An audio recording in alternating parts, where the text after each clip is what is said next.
How's it going, everybody? Welcome back to the channel. Today I'm going to be talking about To Every You I've Loved Before, a anime movie. I've been watching a lot of anime. I've been trying to learn Japanese and also trying to understand a bit more about the culture of Japan. So watching anime is a great way of doing that. And I've definitely had some great experiences watching them, and I will be talking about a lot more anime moving forward, and I'll also be talking about a lot more live action movies here. I'm going to be talking about a variety of stuff, so definitely subscribe if that's something that you'd be interested in.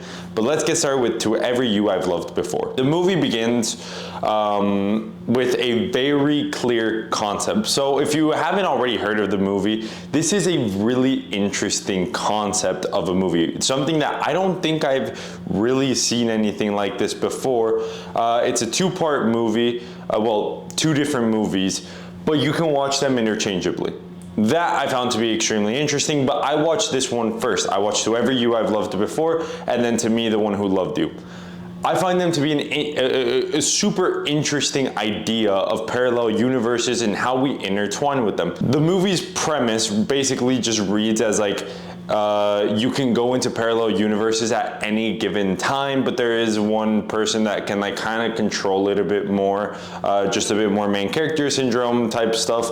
I think that's more in the second one, but in the first one, it just kind of goes through like his life being able to have this ability. I'm gonna go into spoilers because the movie's been out for a couple of years now, and also I think that it's gonna be very difficult for me to be very vague during this review. During both of the reviews, definitely gonna be going into spoilers just because of how vague the movie can feel and how difficult it'll be to follow if I just keep everything super vague. So spoiler warning is up.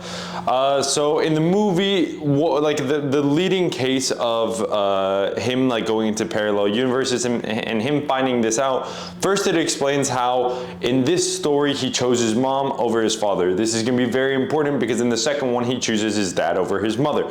So he chooses his mother, goes and lives with his mom, his grandma, and his grandpa and their dog.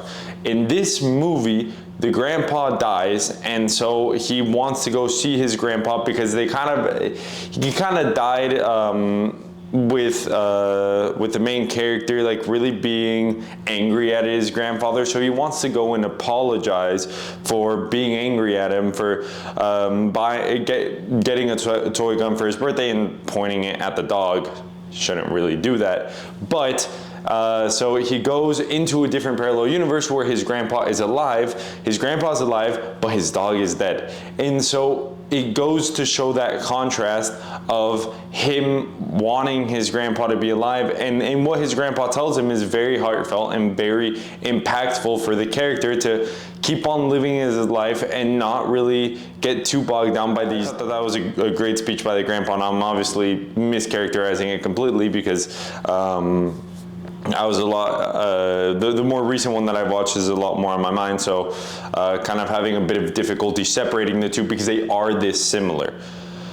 Then he goes throughout his life, meets a girl, they fall in love, they become scientists together, and yeah, everything is great, they have a kid. Everything is great until one point, which the kid gets attacked. The kid doesn't get attacked, but there's an attack at like an event that they're going to. They're later on in the future. They can tell now when they're changing from one dimension to another.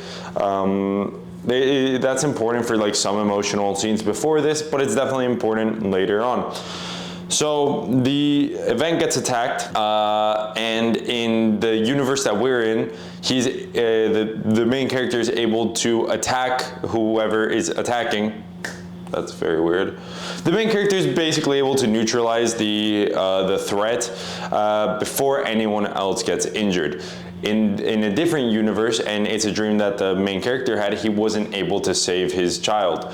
And so what happens later on is he figures out that someone, well, not really someone, his wife isn't really his wife because someone else from a different universe who lost their child wanted to go and like be with their child for a bit. And it's very reminiscent of what he did, like missing his grandpa and kind of like calling it out to to go be with his grandpa. So it's very reminiscent of that at the beginning, but that's not really where the movie, for me, the difficulty of the concept really comes. I can understand parallel universes. I can understand occasionally hopping from here to there, and I can understand these types of things. Sometimes it can get a bit confusing because you don't really know who's when, and especially at the beginning when he's meeting his like future wife, things are a bit confusing because she kind of like acts like they're supposed to be together in a different universe, which they are together in every other universe that that exists, but she's like kind of like playing onto it. So it does get a bit weird. Where it gets even weirder is the ending of the movie. In the ending of the movie, they're both convinced that they've lived the fullest life that they could, and that like he's 100% sure that it doesn't matter what universe happens, he's always gonna meet her and he's always gonna fall in love with her. And that is where we find out that that is not exactly true, because there is a different parallel universe where things happen completely differently, and you can't always account for those types of things. So what happens is, well, it's because it's so weird, and it's so weird to say the things the way that they happen, but basically at the beginning of the movie, it goes to the end of the movie. Like it's like a loop of a movie, but the loop becomes weird because it's like a chicken egg scenario where the movie loops into the other movie and then loops back. Super weird concept, and I urge you guys to go watch the movies. I think this one is at a 91 on Rotten Tomatoes. The other one is at 100% on Rotten Tomatoes, which is amazing for the score. And I think on IMDb they're also really highly ranked. So I would recommend you guys go out and watch them just to understand it a lot better, because you just get my yap trying to understand what's going on.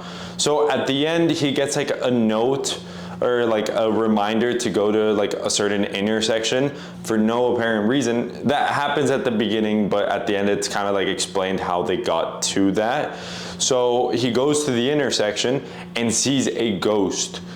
Yes, I know, it's a bit weird to see a ghost at the very end of the movie, like what the hell is going on? But he sees a ghost standing there and he's really intrigued by it.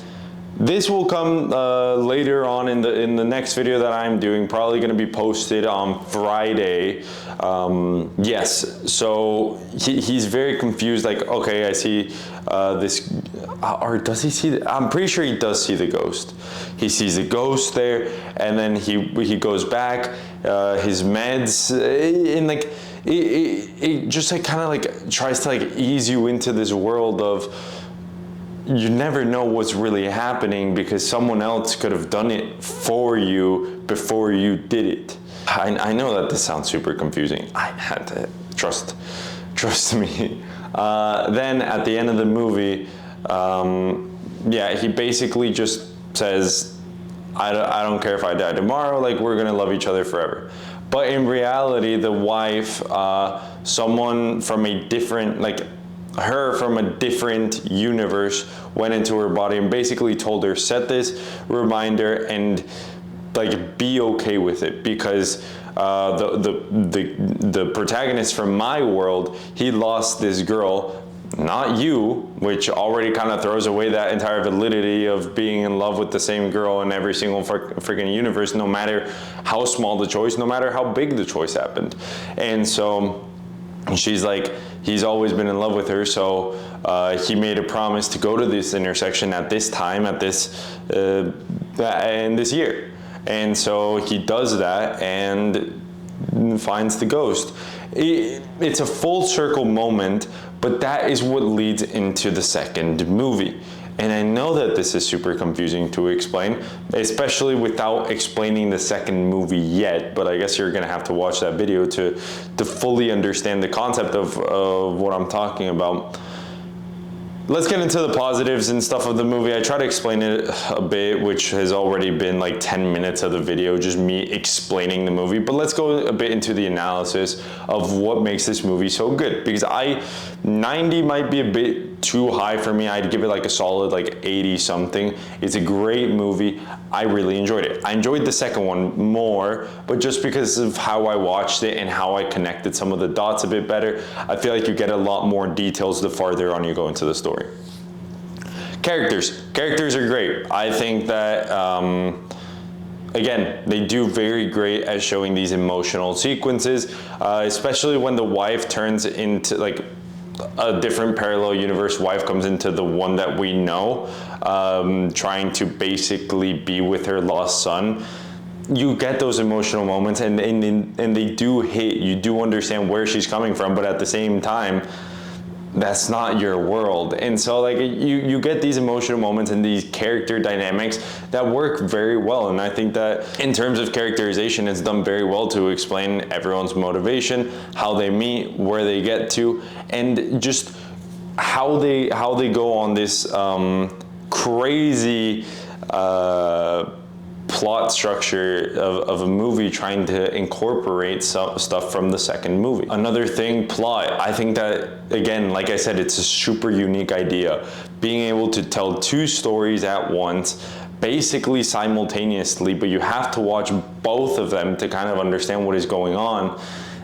It's something that I've never heard of before, and it convolutes the plot. Yes, it is a bit more difficult to watch for someone who doesn't watch many movies and doesn't really understand these concepts very far, and like you have to like these sorts of movies where things are going to get complicated, but you at the end of the day, if you just put in like a bit of like thought about it afterward, you can like think, maybe this is why this happened, and this is how it connects.